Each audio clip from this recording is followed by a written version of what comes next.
text, but I'm going to say the things that it's an infrastructure. So what makes up this I hope new, hopeful infrastructure for peace? And to say that I call it reconciliation because what you said here, to reconcile, it means that there was a rupture, and the rupture caused pain. And the pain may be, most conflicts have more than one side that is painful, that is hurt. Not all of them, but some. And we have each conflict that we go to reconcile, we need to check what's the story here. We can't generalize about that. So there was a rupture, and we want to create a new relationship that is just and equitable. And this is one thing that is important to say about the peace movement in Israel. So many peace activists, I would say, fail in that way because they don't fully understand that the Palestinians, those living in Palestine, in Gaza, in Israel, they need the reality to change. And a lot of time people, like the Jews come to, and I've been I'm 20 years doing this work, so I've seen a lot of that we Israelis, we come to meet the other side, and we sit there and we feel connected and we feel love, and then we go home and we go back to our safety, and they go back to their reality. And a lot of time it's really hard to generate commitment from the Israelis to really change reality because it's difficult. It's painful, it's a hard work. It's terrifying. Because they have to change their own reality, because Sorry? Existentially we'll have to change something about Also, ourselves. Or and to give up some Give up? privileges. Give up the privileges. You have to be willing to step back and let somebody else step forward. And a lot of people say they want to do it, but it's hard. It's scary because if we allow the other to step forward, like, can we trust they're not going to annihilate us?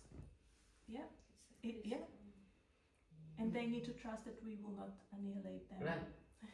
Very difficult. We have to trust that we're not going to annihilate them. I mean, we have to be trustworthy. Okay. So I want to introduce some of the themes within the reconciliation mindset. And again, I'm inviting us to build a new infrastructure, a new psychological infrastructure that I think can help us when we do that. So the first thing is to talk about the first belief is about malleability. So the first belief is about malleability. malleability. My accent. But so to know that people can change, conflict can change, groups can change. Wow. We are not stuck in this conflict. Reality can change. So that's the first belief to hold. A second belief is all sides suffer. There is suffering everywhere, and we need to acknowledge that. And we need to see it. It's not the same suffering. I was blamed recently of both sidism. That's a new. Yes, I was just blamed of it also. We're all, yes. What exactly that? Both sides is Both sidism.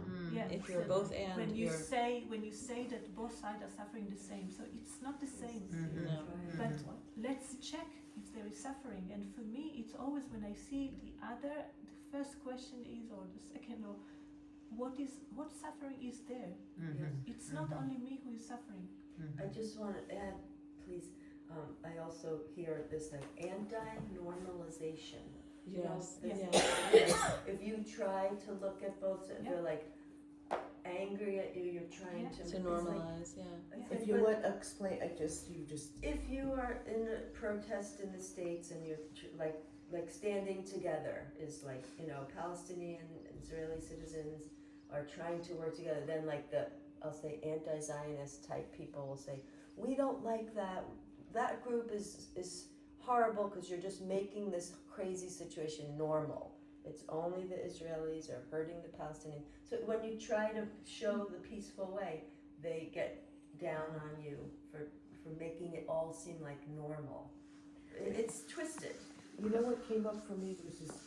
This is a completely, when you said the both sidism, it just dawned on me that this is what the movement for trans rights is about.